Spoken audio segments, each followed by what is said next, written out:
kita berdoa. Tenangkan hati kami Tuhan, supaya kami boleh belajar firman-Mu. Kami berdoa biarlah Engkau menolong kami semua di dalam pergumulan hidup kami masing-masing, dan biarlah berita Paskah tentang kebangkitan-Mu juga menguatkan kami sekali lagi. Kami mohon berkat-Mu, tolonglah hamba-Mu juga dalam segala keterbatasan. Di dalam nama Tuhan Yesus kami berdoa. Amin. Ya. Rasanya saya tidak perlu khotbah banyak karena semua sudah diungkapkan, ya, semua diungkapkan. Jadi misalkan hari ini kita temanya mengenai salib kosong, kubur kosong, mungkin LCD, PowerPoint-nya boleh di itu. Ya, oke, ya. Salib kosong, kubur kosong, terus kapan itu mengungkapkan mengenai apa namanya? Mulai kembali ke awal aja. Ini kan sini lebih. Ini enggak bisa dia. Iya. Oke.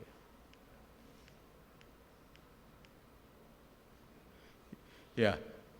Sudah diungkapkan termasuk mengenai yang tidak percaya kepada kebangkitan Kristus. Ada seorang teolog yang terkenal yaitu Bart Ehrman ini tidak percaya. Ya, walaupun dia seorang penulis buku, seingat saya 30 buku ya yang ditulis, dosen teologi, tapi sekarang dalam posisi tidak percaya tentang kebangkitan Kristus. Nah, saya sendiri merasa begini, di dalam menyangkut pengajaran-pengajaran Kristen ini, kalau kita debat mengenai yang tidak percaya dan yang percaya itu tidak akan selesai. Karena tiap orang akan memberikan argumentasinya masing-masing. Ya, tiap orang akan berkata, oh peristiwa ini seperti ini, ditafsirkan seperti ini, ditafsirkan sisi lain, nanti ditafsirkan seperti ini. Dan di dalam hidup saya ada satu ungkapan yang memang menjadi pedoman dalam hidup saya sampai sekarang itu, yang dalam bahasa Latin disebut credo ut intellegam. Artinya saya percaya dan saya memahami. Saya percaya dan maka saya memahami. Banyak hal yang kalau kita mau buktikan secara historis memang akan kesulitan. Apalagi kita merasa hidup kita juga tidak bisa meyakinkan orang, menurut saya, meyakinkan orang yang tidak percaya dengan bukti-bukti itu. Saya lihat mungkin ada yang berhasil, tetapi menurut saya banyak yang mereka tetap kokoh di dalam kepercayaannya. Sehingga saya sungguh rindu supaya tiap kita itu pengajaran-pengajaran penting kekristenan walaupun tidak bisa memahami 100%, tetapi yakinlah. Saya enggak tahu Sofi sama Nathan hari ini ada enggak ini. Dengarnya tadi pagi ada enggak di luar itu ya. Nah, saya harap ke gereja, enggak sampai, karena dalam pengertian memang itu realita kehidupan.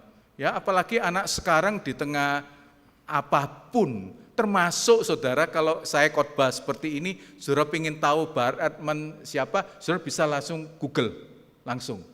Ya, itu sehingga itu realita kehidupan sekarang, banyak hal yang memang situasi tidak gampang, dan saya sungguh rindu supaya kita tidak hanya tadi Papa, Sofi dan Nathan itu yang penting ke gereja, yang penting turunan kita sudah percaya. Yang penting bukan hanya kita ke gereja merayakan Paskah, tapi kita berdoa supaya pagi hari ini berita Paskah itu sekali lagi menghangatkan kita, sekali lagi memberikan sesuatu yang luar biasa di dalam hidup kita, memperbaharui di dalam hidup kita, karena kita hidup, menurut saya era sekarang ini era yang sangat tidak mudah dibandingkan 5 atau 10 tahun yang lalu. Nah, berkaitan dengan itu saya mengajak kita melihat satu bagian firman Tuhan dalam Filipi 3 ayat 10 sampai 11. Filipi 3 ayat 10 sampai 11. Silakan buka Alkitab, walaupun ada di sini, biasakan buka Alkitab walaupun elektronik enggak apa-apa, ya. Itu enggak apa-apa. Elektronik enggak apa-apa. Memang terus terang kesulitan kalau enggak dicatat juga bagaimana, kalau dicatat jemaat juga lama-lama enggak buka Alkitab, ya, enggak buka Alkitab cetak, elektronik juga enggak buka. Nah, lama-lama kita enggak kenal apa yang kita percayai. Kita buka sama-sama, enggak apa-apa, ya. Saya bacakan ya ayat 10, pasal 3 ayat 10. Yang ku kehendaki, ini Paulus mengungkapkan kerinduan hatinya, mengungkapkan tekadnya. Yang ku kehendaki ialah apa? Mengenal Dia, mengenal Kristus dan kuasa kebangkitannya dan persekutuan dalam penderitaannya, di mana aku menjadi serupa dengan Dia dalam kematiannya, supaya aku akhirnya beroleh kebangkitan dari antara orang mati. Mari kita membaca sama-sama, baik yang di luar maupun yang di dalam. 1, 2, 3. Yang ku kehendaki ialah mengenal Dia dan kuasa kebangkitannya dan persekutuan dalam penderitaannya, di mana aku menjadi serupa dengan Dia dalam kematiannya, supaya aku akhirnya beroleh kebangkitan dari antara orang mati. Nah, saudara, istilah mengenal ini tidak hanya berbicara mengenai pengetahuan, tapi mengenal di sini berbicara juga bagaimana pengenalan itu menjadi pengalaman di dalam kehidupan Paulus. Sehingga Paulus mengungkapkan dia ingin 3 hal. Kalau secara sederhana, ingin mengenal Dia, mengenal Kristus lebih dalam. Nah, kita tahu bahwa surat Filipi ini ditulis bukan saat Paulus muda, bukan, sudah pengalaman di dalam hidupnya, tetapi dia tetap rindu. Yang ku kehendaki ialah mengenal Dia, mengenal Dia. Dan biarlah itu menjadi kerinduan setiap kita, bukan lamanya kita menjadi Kristen, bukan lamanya kita aktif di dalam pelayanan, sejauh mana beriring dengan waktu yang bertambah, kita mengenal Kristus makin dalam. Mengenal Kristus makin dalam, mengalami bagaimana karya Kristus di dalam hidup kita. Secara khusus dalam bagian ini ada 2 hal. Berbicara mengenai kuasa kebangkitan, yang kedua mengenai penderitaan. Nah, memang beberapa hari yang lalu kita memperingati Jumat Agung. Ya, Jumat Agung, kita memperingati bagaimana penderitaan Yesus Kristus. Penderitaan yang khusus menurut saya, menurut para ahli juga penderitaan yang khusus, karena penderitaan Yesus Kristus adalah penderitaan yang dilakukan oleh orang yang tidak berdosa supaya dapat menggantikan, menebus manusia yang berdosa ini. Tidak ada penderitaan manusia yang dapat disetarakan dengan penderitaan Kristus itu. Sehingga sangat luar biasa menurut saya bahasa Inggris kalah dengan bahasa Indonesia ya. Kalau bahasa Inggris Good Friday, ya good itu ya good, ya I'm good, ya good tapi bukan luar biasa. Tapi kalau kita Jumat apa? Jumat Agung, Jumat Agung. Sehingga kalau kita lihat bahwa Jumat itu bukan Jumat yang biasa. Karena pada waktu itu Kristus yang tidak berdosa itu mau mati di atas kayu salib menggantikan kita yang berdosa. Penderitaan yang menebus, penderitaan yang menggantikan. Dan itu luar biasa karena melalui penderitaan itu tersedia pengampunan. Melalui penderitaan itu kita bisa belajar banyak hal. Saya tidak ingin berfokus pada penderitaan karena bukan tema hari ini. Tetapi paling tidak, saudara, di tengah penderitaan apapun, kita dapat senantiasa meneladani penderitaan Kristus. Bahkan penderitaan kita ini tidak sebanding dengan apa yang dialami oleh Kristus. Sehingga biarlah di dalam kesulitan, tantangan hidup kita masing-masing, kita boleh meneladani Kristus yang mau menderita untuk kita. Dan yang menjadi fokus hari ini yaitu mengenai kebangkitannya. Dan bagaimana kebangkitan itu tidak sekedar kita percayai, tidak sekedar kita akui amin, tidak sekedar kita nyanyikan, tidak sekedar kita katakan, ya mari kita merayakan kebangkitan Kristus, tapi kita berdoa supaya kebangkitan itu, kuasa kebangkitan itu sungguh mempengaruhi hidup kita. Karena kuasa kebangkitan itu sangat penting. Yang pertama, kuasa kebangkitan, melalui kuasa kebangkitan itu kita mengalami karya Kristus yang mengalahkan dosa. 1 Korintus 15 ayat 17, ya karena waktu saudara tidak usah buka, tidak apa-apa. Yang tadi buka ya, yang ini tidak usah buka. Nah, di dalam bagian ini dikatakan kalau Kristus tidak dibangkitkan, maka kita ini masih hidup dalam dosa. Kalau Kristus tidak dibangkitkan, maka kita hidup dalam dosa dan mengakibatkan kita binasa. Karena orang yang berdosa hukumnya jelas, binasa. Sehingga ketika Kristus dibangkitkan, kita bersyukur karena kuasa kebangkitan Kristus itu juga mengalahkan dosa, sehingga setiap kita yang percaya kepadanya, memperoleh pengampunan dosa.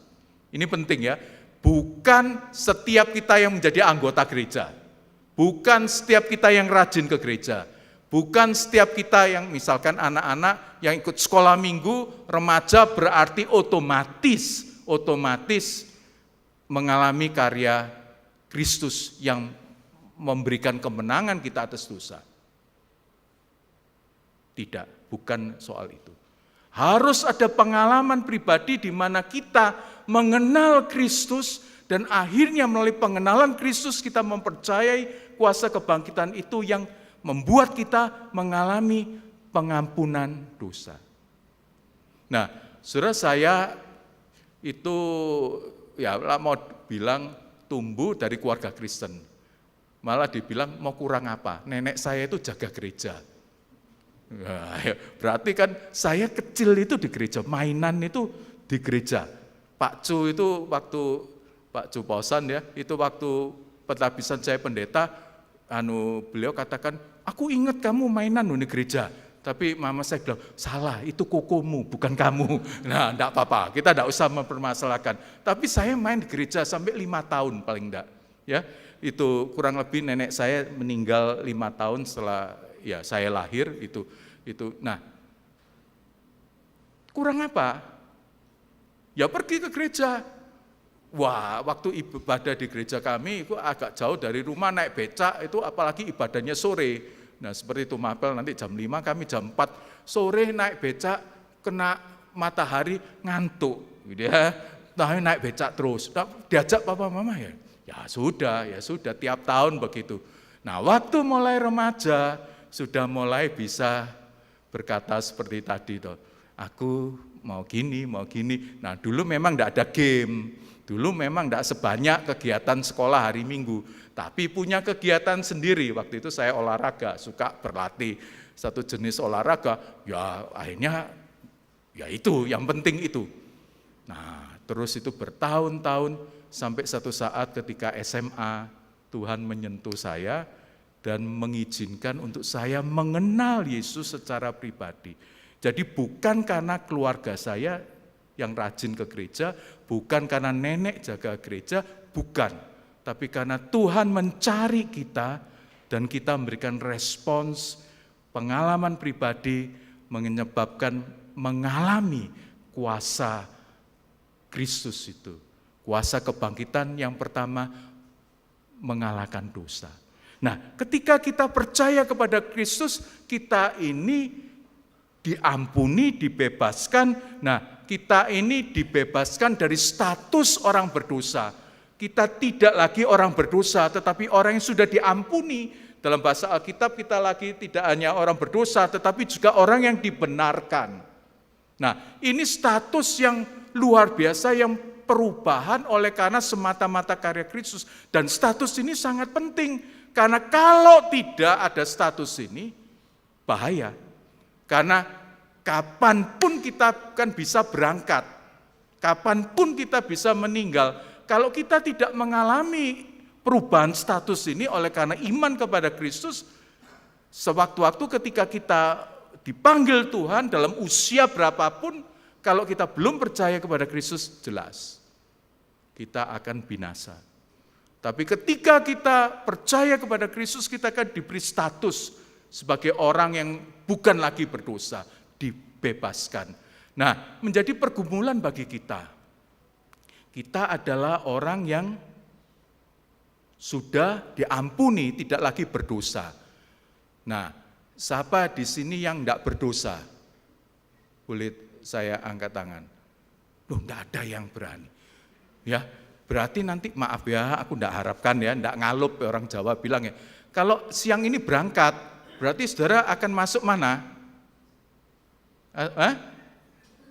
Masuk mana? Tidak berani. Nah ini saudara, hari ini kita merenungkan sesuatu yang penting. Saya tahu, kalau kita dibilang siapa orang yang tidak berdosa, kita sungkan untuk angkat tangan. Karena kita tahu apa? Diri kita. Tadi mau ke gereja aja sudah ribut. Ya. Jumat lalu ada teman saya WA saya. Dia sangat, ya rasanya agak kecewa atau apa, ke gereja rame loh, karena Jumat Agung ada orang yang maki-maki sapam. Anggota gereja yang maki-maki sapam mau ibadah Jumat Agung. Luar biasa toh. Ya loh, mau ibadah Jumat Agung, mau merenungkan penderitaan Kristus, maki-maki sapam karena enggak dapat parkir. Nah, teman ini, aduh kalau sapamnya enggak Kristen ya apa ya, ya apa. Nah, teman saya berkata itu, tapi itu realita. Kadang kita mau ke gereja bingung, ribut, soalnya apa? Satu belum siap, sama, enggak usah. Saya pun juga gitu ya. Saya dan istri agak berbeda, semua kita pasangan agak berbeda. Saya kalau mau ibadah jam 10, jam 9 sudah siap. Nah, karena ya memang sifatnya gitu, enggak bagus. Tadi saya berangkat itu dari Lawang tuh 4:04 itu, mungkin ada saudara belum bangun, ya. Nah, itu bukan kebanggaan, itu memang sifat yang memang juga dibilang baik, enggak baik. Kadang juga enggak baik. Karena apa? Pergi khotbah di gereja, pendetanya belum datang, ya toh. Saya khotbah satu gereja di Malang, ada gereja keluarga. Pendetanya belum datang, yang datang keluarganya, gereja itu agak keluarga. Yang saya dipanggil Cik D itu ngamuk-ngamuk sama adiknya yang pendeta. Kamu loh, pendeta wis teko kamu belum datang. Waduh, saya salah. Jadi ya, bukan salah pendetanya karena kepagian. Nah, sekarang saya tahu kalau saya kepagian apa? Muter dulu gereja, ya, supaya jam berapa gitu supaya anu. Nah, istri saya orang yang on time. On time tahu ya, bahasa Jawanya mepet. Ya. Nah, tapi kita ada kesepakatan. Kalau misalkan itu cerita di Amerika ya, misalkan 9:30 saya sudah harus ada di mobil. Kita butuh setengah jam. Ya. Saya jam 9 sudah dasian karena gerejanya gereja dasian anu. Nah, istri saya belum apa-apa. Saya sudah mukanya enggak enak gini. Ya. Tapi 9:30 klik, dia ada di mobil. Make up. Saya sudah terlanjur setengah jam itu wajah. Nah, itu realitas, saudara. Mau ke gereja bisa ribut, ya. Udah lagi itu berangkat dewek-dewek, yang penting nanti duduknya bareng. Supaya kalau dilihat Pak Rif gak sungkan. Nah, ya. Saudara, ini pergumulan kita. Ya, sehingga kalau ditanya siapa orang yang enggak berdosa, enggak berani angkat tangan. Nah, padahal pengajaran Alkitab itu penting, saudara. Apa yang diajarkan oleh kitab suci?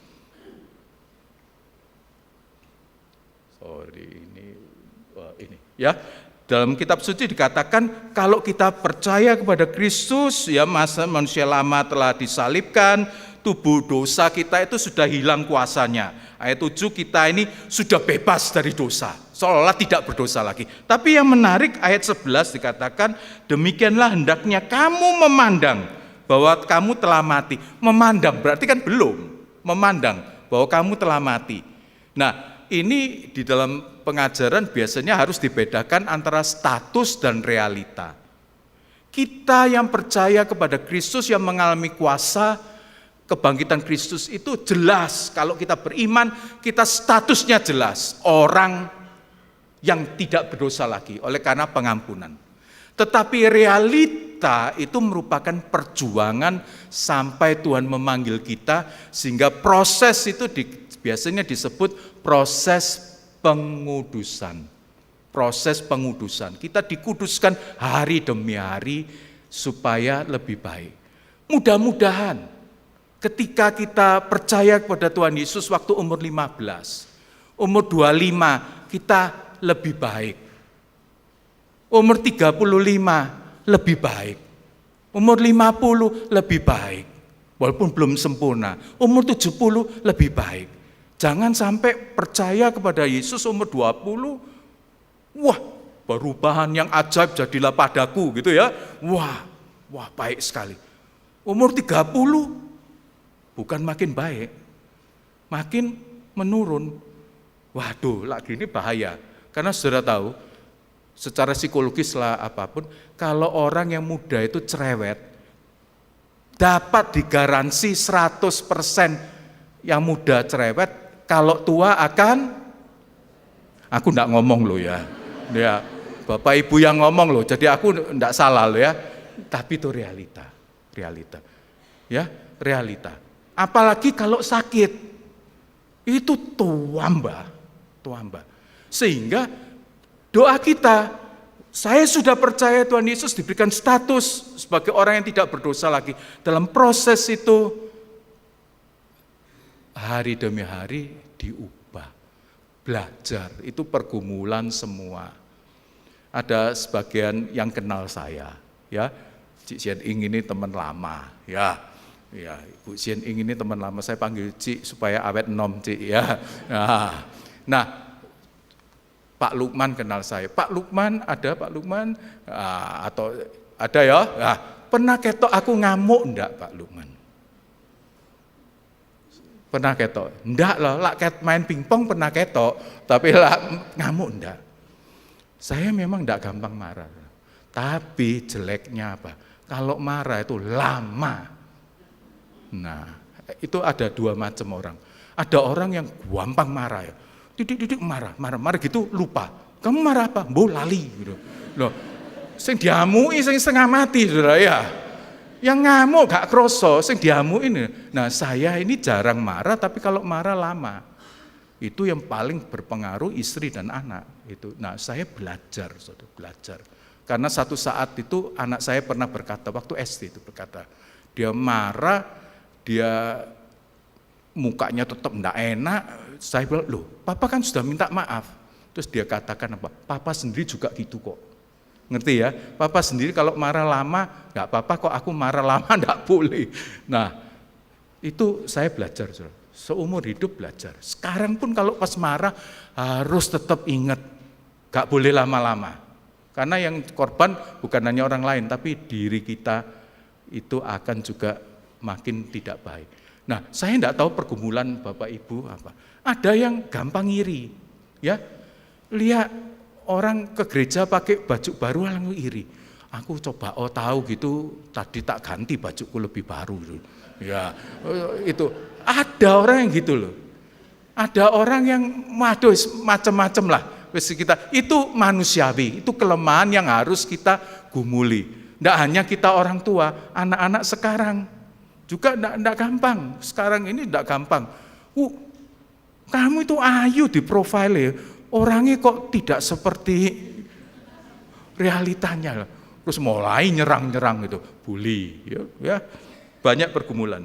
Nah, saudara, yang pertama kita harus ingat bahwa kuasa kebangkitan itu mengalahkan dosa, sehingga kita yang sudah percaya memperoleh pengampunan dosa, status kita adalah bukan lagi orang berdosa, tapi kita harus berproses supaya realita itu semakin hari semakin sama dengan status kita. Yang kedua, kuasa kebangkitan itu mengalahkan maut, ya. Maut. Nah, mengalahkan maut telah ditelan dalam kemenangan. Nah, ayat selanjutnya, ayat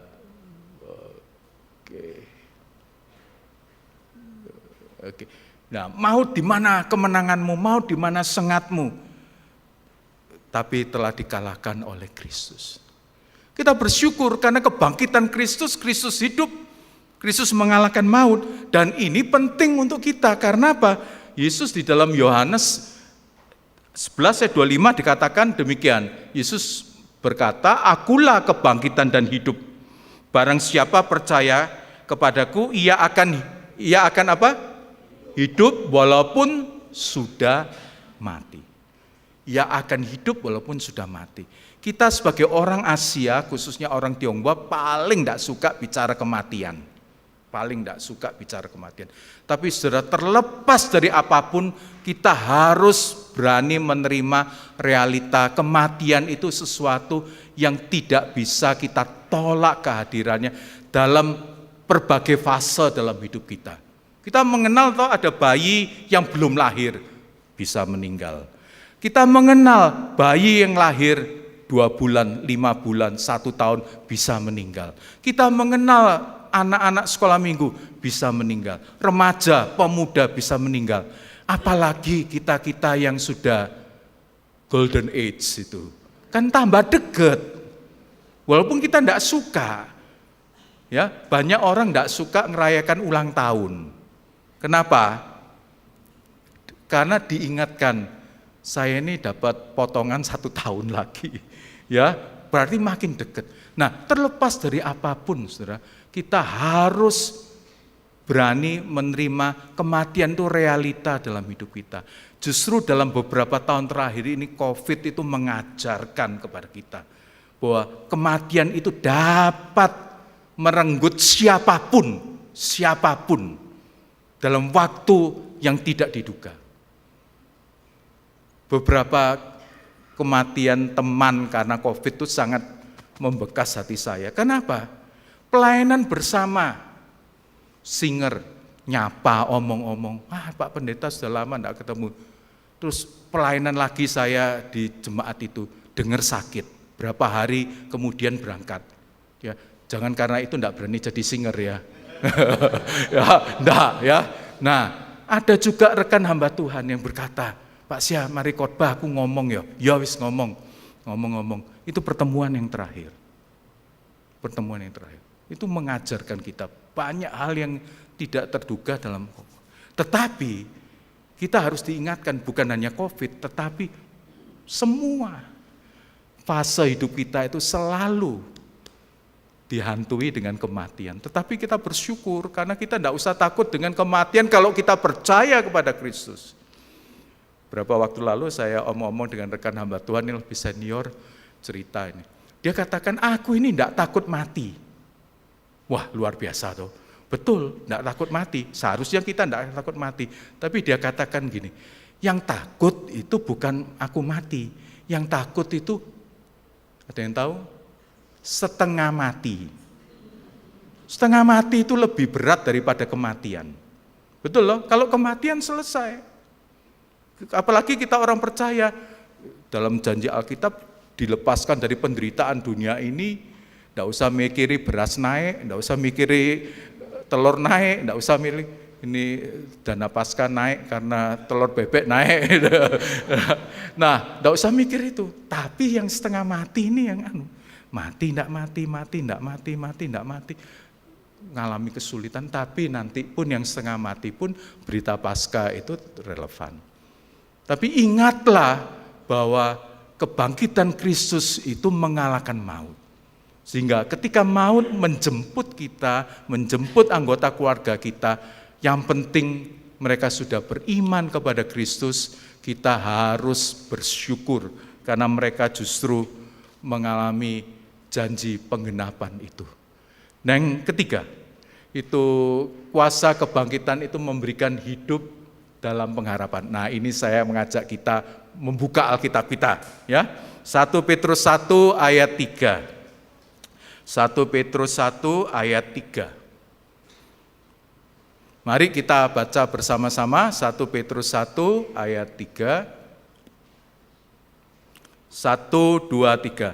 Terpujilah Allah dan Bapa Tuhan kita Yesus Kristus, yang karena rahmat-Nya yang besar telah melahirkan kita kembali oleh kebangkitan Yesus Kristus dari antara orang mati kepada suatu hidup yang penuh pengharapan.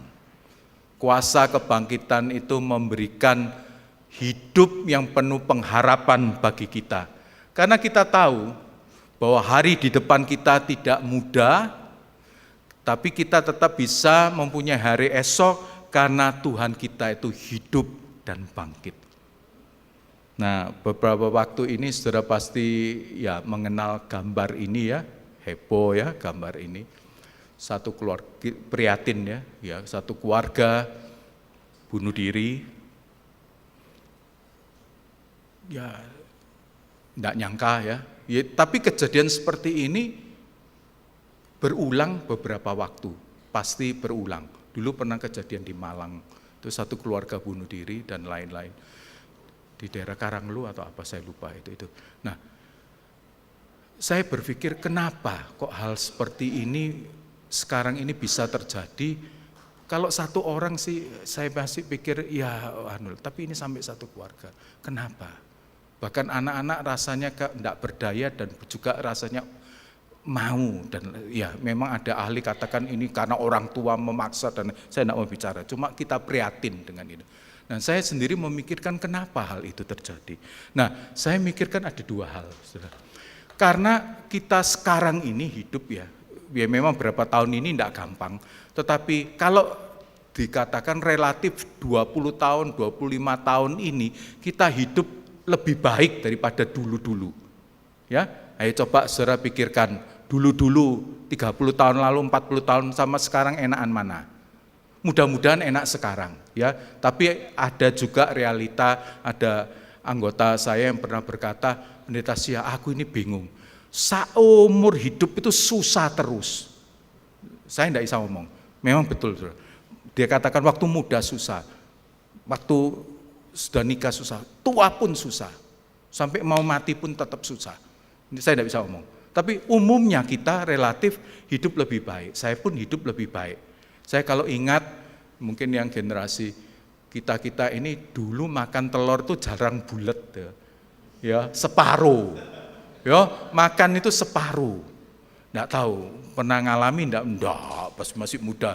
Ya, yang apalagi yang di depan, yang di luar pasti enggak pernah makan telur separuh. Nah, tapi kita ini zaman separuh. Bahkan sewaktu-waktu dapat satu. Nah, satu saat saya sering cerita ini karena ini realita ya. Saya ke tetangga, lihat tetangga itu dadar telur itu kok gede gitu, besar gitu ya.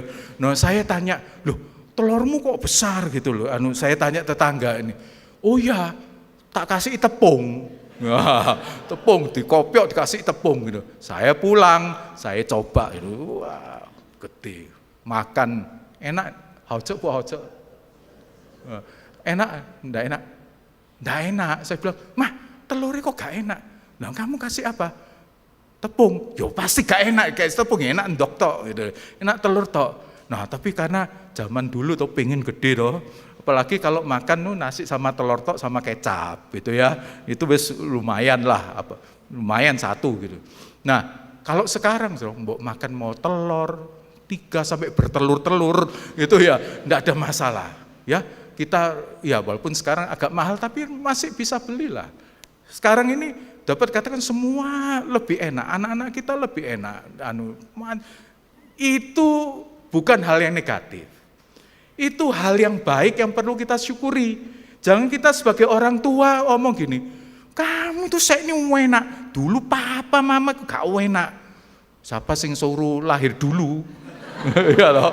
Siapa yang suruh? Lahir sekarang. Nanti tunggu giliran ya, anak sekarang pun banyak kesulitannya. Ya.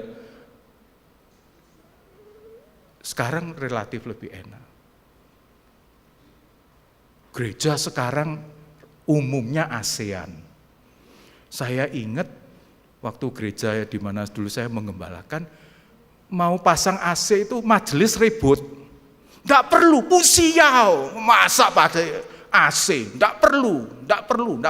Sekarang kalau enggak ada AC, enggak ada jemaat datang. Makanya kita bersyukur untuk anak-anak yang mau enggak ASEAN itu di luar ya, ngerti ya. Nanti lama kalau Tuhan kasih kesempatan, yo digedekno lah. Kalau ada kesempatan dan izin, ya supaya kita menikmati kebersamaan. Nah, sekarang semua AC. Rumah di Surabaya umumnya AC. Bagus loh. Nah, situasi yang baik itu memang kita patut syukuri. Tapi ada dampak untuk anak-anak kita, di mana anak-anak kita ini tidak terlatih untuk menghadapi kesulitan-kesulitan. Kalau dulu ya, berarti ngomong dulu itu wis tuwek loh aku ya. Dulu itu kalau ngedang bemo itu suwi. Karena bemoe titik sing penumpangnya banyak. Waktu saya kecil itu ya, waktu SD, SMP. Kalau sekarang, waktu sudah mulai kuliah dan lain-lain, bemonya yang banyak, penumpangnya yang sedikit. sopir bemonya yang pusing. Ya, kalau sekarang nggak usah, mau apa? Grab langsung. Bukan lebih mahal loh, 4-5 orang satu mobil, murah. Ya. Nah, situasi sekarang ini mengakibatkan anak-anak tidak terlatih dalam kesulitan. Nah, maka disebut apa? Generasi strawberry. Ya, itu memang ungkapan dari Taiwan ya, generasi strawberry. Strawberry itu enak, bagus, tapi agak gampang penyok, gampang rusak dan lain-lain. Nah, sehingga memang situasi sekarang tidak gampang untuk anak-anak menghadapi stres. Kalau bicara bullying, tidak usah sekarang. Zaman saya itu juga kecil dibully. Sama anak yang lebih besar, di kolam renang ditaruh di tengah. Terus apa? Puji Tuhan, haleluya. Belum. Yang dilakukan apa? Apa? Ditaruh di tengah gitu. Nangis. Ya. Normal. Bully juga, guru juga, saya dibully guru. Karena kakak saya pinter sekolahnya. Waktu SD itu juara. Nah, saya enggak juara-juara. Ya, terus guru bilang, kamu itu enggak kayak kokomu, gitu loh. Kayak kokomu. Ya memang saya enggak kayak kokomu. Enggak kayak kokoku. Koko saya kokbin, saya koksin, lain. Ya loh. Nah, jadi kalau bully itu sudah umum. Ya, umum. Tapi justru bully dapat menguatkan. Saya waktu SMP, saya sekolah, guruku sudah lain semua. Kan kalau guru SD kan tetap, wah rombongan, pindah SMP lain semua. Saya mau belajar. Semester 1, SMP 1, ranking 3. Lumayan enggak? Lumayan. Bukan juara ya, ranking. Dulu itu ranking ya, nilai berapa. Terus lulus SMA, di jurusan saya, lulusan nomor 2. Lumayan loh. Mana guru sing ngomong gak kayak koko. Gak usah, enggak usah. Ya, bully itu di mana-mana. Tapi generasi sekarang enggak gampang. Bully di sosmed. Sekarang anak-anak sekarang sulit untuk enggak lihat sosmed. Saudara percaya, saya itu sudah 1,5 tahun mungkin tidak lihat statusnya orang. WA itu kan ada status toh. Kadang kita pingin toh, Pak Arif lagi kemana, Ibu Juna lagi kemana, siapa. Nah, saya sudah 1,5 tahun tidak mau lihat statusnya orang. Untuk anak-anak sekarang, untuk saya yang Laurencia ini tidak masalah. Anak sekarang nggak bisa. Ini si Margaret ini makan di kafe ini, tidak gampang. Itu satu ya, situasi memang tidak gampang. Kedua, saya perhatikan masa-masa ini sikap tolong-menolong itu sudah semakin menurun. Nah, itu mengakibatkan orang-orang dalam kesulitan itu terpaksa harus bertahan sendiri. Sehingga kadang tidak tahan, seperti keluarga ini mungkin tidak tahan. Karena tolong-menolong menurun kan apa? Tiap-tiap keluarga ini punya beban sendiri-sendiri. Dan bebannya juga tidak gampang. Sehingga mereka tidak punya kemampuan untuk itu. Di Surabaya berapa hari ini ramai karena ada penjual bakso ditabrak mobil, tidak ditolong orang sampai kurang lebih 1 jam. Itu kena air panas bakso ya, saudara bisa bayangkan ya. Dia itu berjuang untuk ambil HP dia untuk telepon keluarga. Tidak ada yang menolong. Nah, kita juga dapat berita toh ada seorang ibu meninggal membusuk ketika dibuka ditemani anak yang difabel. Nah, itu realitas sekarang. Sehingga situasi sekarang makin sulit untuk kita menghadapi kesulitan karena 2 hal itu. Kita tidak terlatih menghadapi kesulitan dan kedua situasi tolong-menolong ini semakin nipis. Sehingga dalam situasi seperti itu kita kadang enggak tahan. Tapi ingatlah saudara, terlepas dari apapun kesulitan yang Bapak Ibu saudara alami, baik yang muda maupun yang tua, itu ingatlah bahwa Kristus melalui kebangkitannya akan tetap memberikan kita hidup dalam pengharapan. Bahwa aku diberikan kekuatan untuk menghadapi, Aku dimampukan untuk melihat bahwa hari depan akan lebih baik bukan karena aku, tapi Tuhan akan membuka caranya sendiri, jalannya sendiri dengan pertolongannya yang akan memampukan aku untuk menjalani kehidupan ini lebih baik. Saudara, memang tidak gampang. Tidak gampang. Saya katakan tidak gampang. Sekarang ini banyak hal yang terjadi itu tidak diduga. Dan di dalam tiap fase kehidupan kita ada kesulitannya. Anak-anak yang muda sekarang banyak kesempatan tapi banyak kesulitan. Kita yang usaha-usaha juga sekarang ini semakin juga tidak gampang. Saya perhatikan ya, kalau orang dulu itu punya toko kecil gitu ya, toko kecil pokok rajin buka, dijogo, dijaga terus lumayan. Paling tidak bisa beli rumah anak. Nyekolakno anak keluar kota bahkan ke luar negeri, tokonya kecil. Kita kan kagum loh, ence itu aja dilihat pakai kaos dalam tok loh, anaknya lulusan luar negeri loh. Nah kita kan seringkali juga mendengar kisah-kisah itu. Tapi sekarang saudara, buka toko, jagaan mulai pagi sampai malam. Belum tentu ada orang datang. Kenapa tidak gampang? Situasi tidak gampang. Banyak orang yang, termasuk saya ya, itu belanja di minimarket. Karena apa? Sewaktu-waktu ada diskon-diskon tidak diduga. Ya, kalau toko-toko tradisional jarang diskon. Sudah mele gitu ya, mele. Terus kemudian kok gak jadi kamu. Mele tok. Gitu.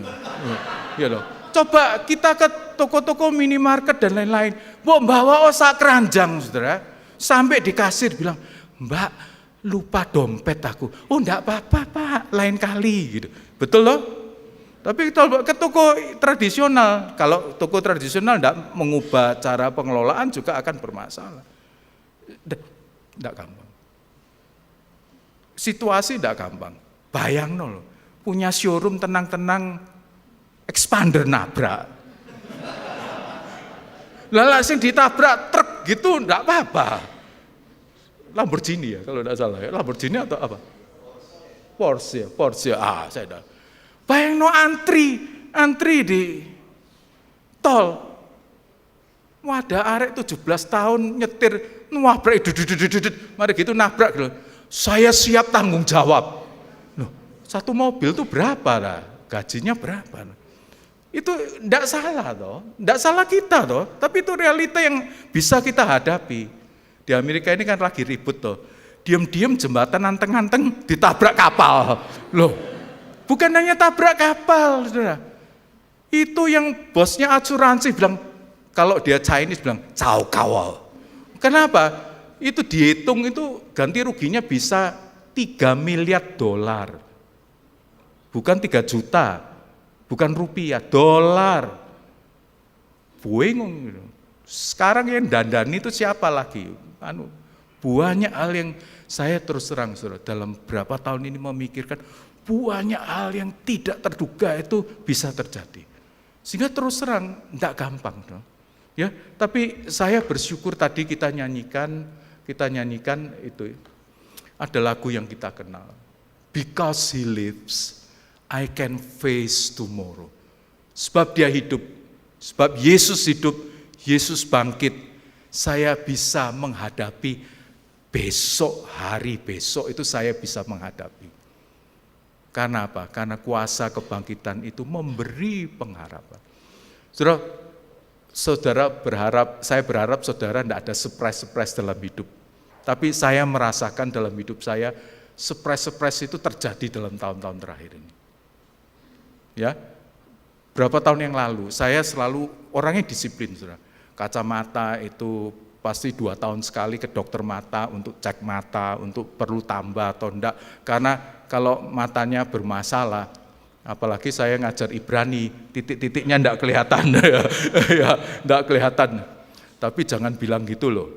Saya punya adik tingkat tuh albino. Albino itu yang kulitnya putih semua toh, dan bukan hanya kulitnya putih. Saya dulu enggak tahu, tak kira, ada mahasiswa luar negeri masuk gitu. Ternyata albino, putih bukan hanya masalah kulit putih, tapi matanya itu tidak bisa fokus. Albino itu tidak bisa fokus, goyang terus. Tapi bisa jadi dosen bahasa Ibrani. Ngajarnya itu pakai kaca pembesar. Luar biasa. Saya kalau ingat itu, Nah, saya disiplin. Selalu 2 tahun sekali, 2 tahun. Satu saat saya harus nganter mama saya kontrol siang, pagi saya nganggur. Saya bilang, aku mau ke rumah sakit, telepon, ada dokter mata. Dokter ini ya, gak milih lah, aku gak milih, yes, langsung pergi. Waktu diperiksa, dokter bilang, kok matamu itu rusak. Wah, ini akibat mata keranjang ini. Saya kaget. Terus ya pemeriksaan. Terus dikatakan engkau kena glukoma itu macam-macam loh. Saya jenis ini gitu, mengalami kerusakan gitu. Saya kaget loh. Saya kalau pikir itu ngeri loh. Ya, glukoma itu sesuatu yang tidak bisa diperbaiki. Itu permanen. Saya mikir itu ada takut. Kalau saudara takut tentang masa depan, wajar. Ya, wajar. Jangan gereja jadi tempat, apa kabar saudara? Luar biasa, saya tidak setuju. Saya mau bicara sungguh-sungguh. Orang datang ke gereja itu kadang seneng, kadang susah, kadang macam-macam perasaan. Justru ini tempatnya. Saudara bisa meratap di gereja, saudara bisa berdoa di gereja, saudara bisa butuh orang lain untuk menguatkan di gereja. Tapi satu hal yang harus kita percayai, because he lives, I can face tomorrow. Kalau saya lihat diri saya khawatir, tapi ketika saya membuka diri untuk orang lain, ada teman-teman yang mengalami penderitaan mata jauh lebih berat. Ada baru ini ada teman yang ngirim hasil ceknya kepada saya. Jauh lebih berat dari saya, jauh lebih berat dari saya. Saya bisa tahu ketakutan dia. Dia berkata, saya takut Pak Sia, kalau enggak bisa lihat semua. Yang satu sudah enggak bisa lihat. Yang satu ini sudah, saya enggak bisa omong. Tuhan tolong. Anak muda ada persoalan. Kita yang tidak muda lagi juga ada persoalan masing-masing. Tapi biarlah pagi hari ini ketika kita merayakan kebangkitan Kristus, kita katakan, sebab engkau hidup Tuhan, ada hari esok. Kita nyanyikan pujian ini ya, because he lives, I can face tomorrow, sebab dia hidup, ada hari esok. Kita nyanyikan bahasa Indonesianya ya.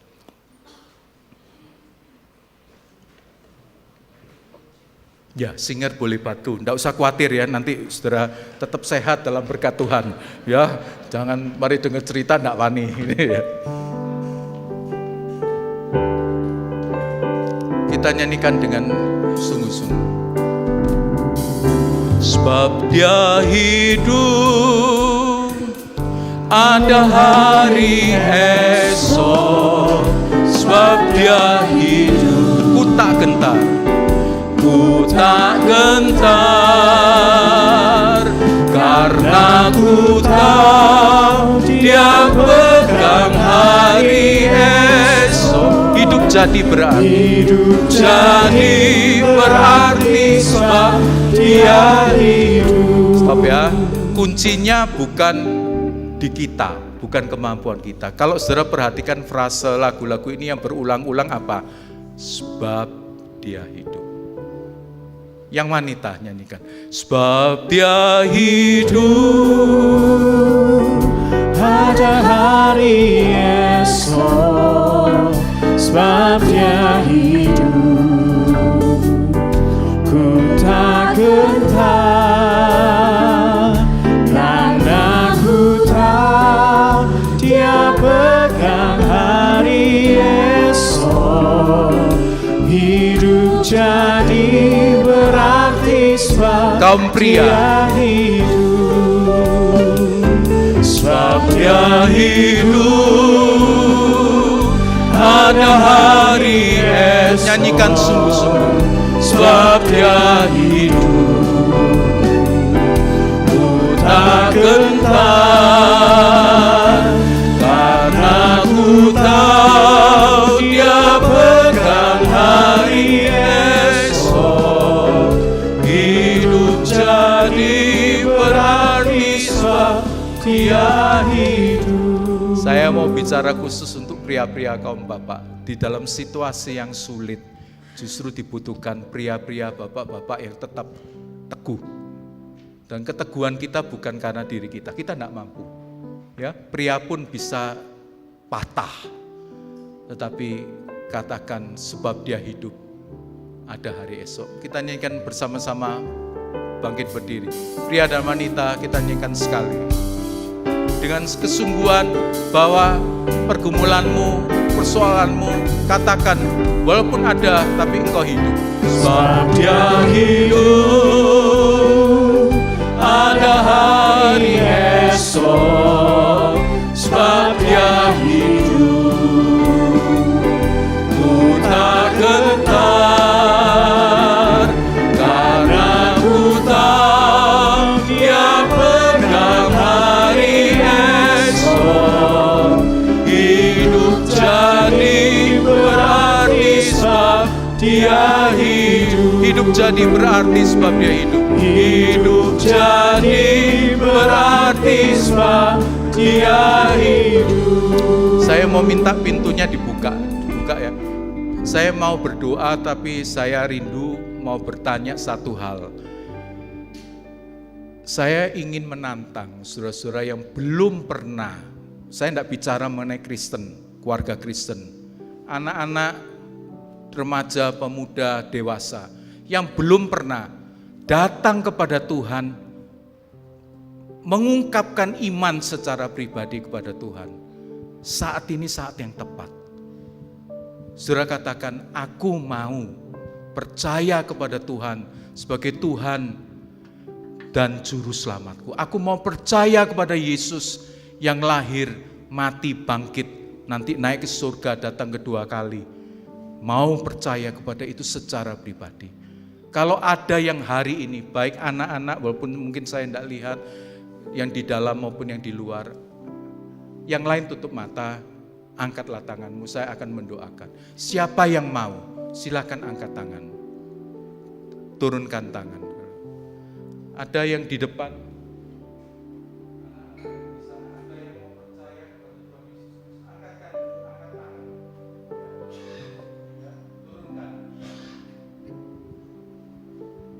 Mari kita mendoakan, saudara. Kita tahu bahwa ini momen yang penting karena ini awal dari iman seseorang. Kita berdoa, Tuhan, Engkau tahu beberapa saudara yang mengangkat tangan, baik anak-anak, remaja maupun dewasa. Mereka ingin sungguh-sungguh percaya kepadamu, tidak hanya sekedar sebagai orang Kristen turunan, tetapi mau secara pribadi mengalami karya, kematian dan kebangkitan Kristus itu. Hamba berdoa supaya Tuhan menteraikan iman mereka, supaya bertumbuh menjadi iman yang sejati, iman yang kuat didasarkan atas kepercayaan kepada Kristus yang lahir, Kristus yang mati, Kristus yang bangkit, Kristus yang naik ke surga dan akan datang kedua kali. Tuhan berkati tiap mereka yang pagi ini mengangkat tangan. Hamba juga berdoa untuk setiap kami di tengah kesulitan tantangan hidup kami masing-masing. Kami tidak patah oleh karena kami tahu bahwa Engkau telah bangkit. Engkau telah mengalahkan dosa, Engkau telah mengalahkan maut, bahkan Engkau memberikan pengharapan untuk kami. Karena Engkau hidup, karena Engkau bangkit, ada hari esok. Berkati jemaat di tempat ini, Tuhan tumbuh kembangkan supaya menjadi berkat tidak hanya di Kota Malang, dalam lingkup yang lebih luas. Berkati para hamba Tuhan, para majelis, para pengurus, para aktivis, guru sekolah minggu, anggota paduan suara, tim musik, dan tiap orang yang terlibat dalam pelayanan. Kami berdoa di dalam nama Tuhan Yesus Kristus. Amin.